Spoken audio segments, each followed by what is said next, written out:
dan saya Rian. Kami berdua mau menceritakan tentang pengalaman kami berdua di Gereja Katedral Jakarta Pusat. Kami berdua terakhir kali ke Gereja Katedral Jakarta pada 1 September 2019 sebelum pandemi COVID-19.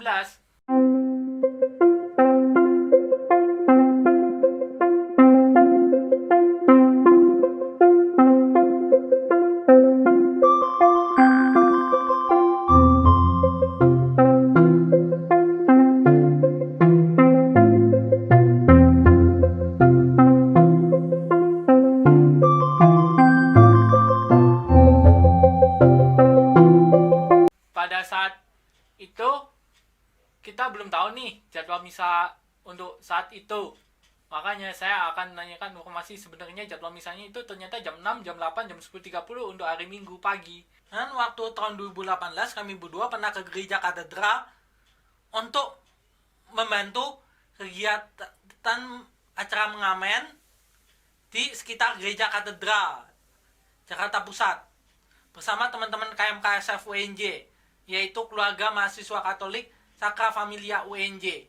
Saat ngamen, kita menyanyikan lagu-lagu rohani Katolik dan Mars KMK dan PMKJ. Selain itu, kami berdua juga bersama teman-teman KMK juga menjual barang loh, menjual sikat gigi loh, pasta gigi loh maksud kami, yaitu untuk pengunjung yang datang ke Gereja Katedral Jakarta. Di sana ada banyak sekali kuliner dan pernak-pernik dijual di sekitar Gereja Katedral Jakarta, yaitu sate, bakso, terus ada siomay, dan masih banyak lagi. Kalau pernak-pernik ada rosario, ada kaos Bunda Maria, dan sebagainya. Waktu di sekitar Gereja Katedral Jakarta, setelah misa offline sebelum pandemi COVID-19, kami berdua bertemu teman-teman KMK SF UNJ, yaitu bisa Natasha Theodora, terus Kak Cia, Hoses, Regina, Mono, Thomas Jordi, Lasius Jaya, dan lain-lain yang ikut dalam kegiatan mengamen acara KMK SF UNJ untuk menggalang dana acara angkatan 2017 atau JAREK tahun 2018 tahun 2018 pada bulan Mei 2018 lalu ya. Saat bubaran misa Gereja Katedral, kami bersama teman-teman KMK menyanyikan lagu Mars KMK, lagu-lagu Katolik, lagu-lagu rohani yang dinyanyikan pakai gitar. Yang main gitar tuh siapa ya? Lasius Jaya. Seingat kita itu ya. Iya. Yang main gitar. Enggak Natasha Theodora. Atau yang lain. Saya lupa namanya itu siapa. Pernah loh ngamen di depan Gereja Katedral Jakarta.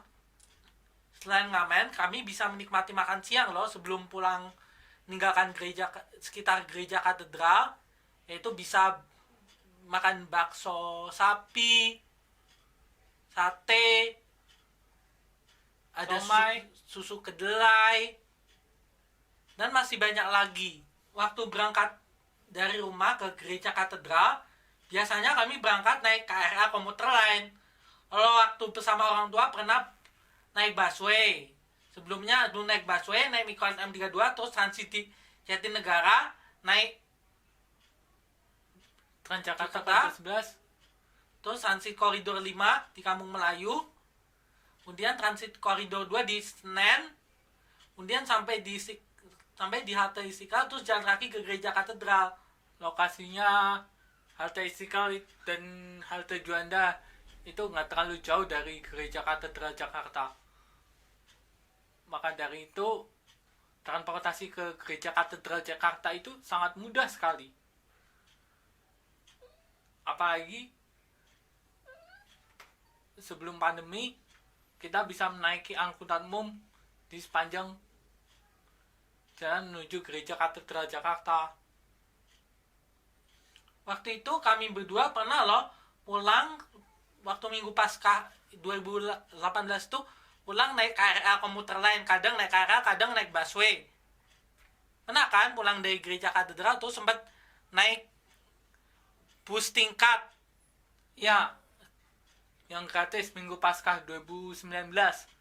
Pernah pulang naik bus tingkat karena pengen nyoba juga. Nah,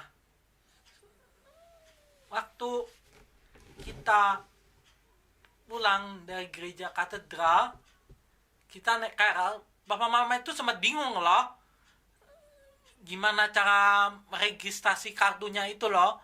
Harus di tap dulu di tempat yang bertanda top up-nya itu. Bukan bertanda top up, tapi tempat yang cek saldo untuk meregistrasi kartu untuk naik KRL komuter lain. Itu momen yang paling diingat waktu pulang dari Gereja Katedral pas Minggu Paskah 2018 sama Papa Mama. Ya kan? Ya, kalau untuk naik KRL itu kan harus pakai kartu uang elektronik untuk zaman sekarang.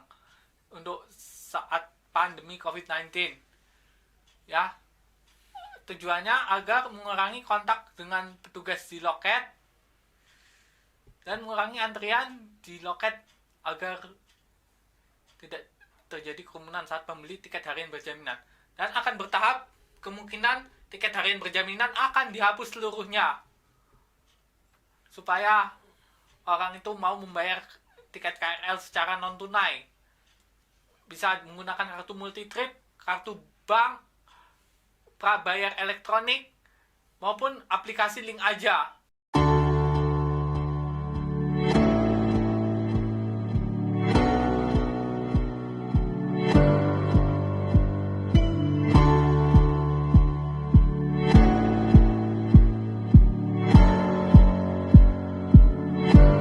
Kami berdua terakhir kali ke Gereja Katedral pada 1 September 2019.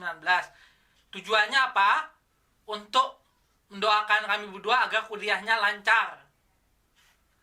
Waktu ketemu dan mengunjungi ziarah di patung Bunda Maria Gereja Katedral Jakarta. Waktu berdoa gimana? Kita mendoakan agar kuliahnya bisa berjalan dengan baik dan lancar, supaya orang tua bisa membimbing kami dengan baik. Berdoa sambil ada yang berdoa sambil menyentuh batu Lourdes agar permohonannya terwujud. Selain itu, kami berdua juga mengikuti misa. Misa berlangsung dengan hikmat sebelum pandemi. Karena ramai sekali orang, meskipun pengunjung umat yang datang itu ramai sekali. Di minggu pagi atau siang, 3 sesi misa itu yang paling ramai jam 10:30 saat itu. Dan waktu di Pulau Mas tanggal 29 April 2018 kami ngamen lagi bersama teman-teman KMK angkatan 2017 dan angkatan lainnya, sama Tandri Johnson dan teman-teman lainnya, termasuk Natasha Theodora. Oke. Kegiatan KMK waktu itu ngamen nyanyi lagu rohani serta sekaligus ikut misa offline di Gereja Santo Bonaventura Pulau Mas. Umat yang datang ramai juga ya. Gak kalah sama Gereja Katedral Jakarta yang begitu ramainya. Sekian dari kami. Jangan lupa like, komen, share, dan subscribe. Terima kasih.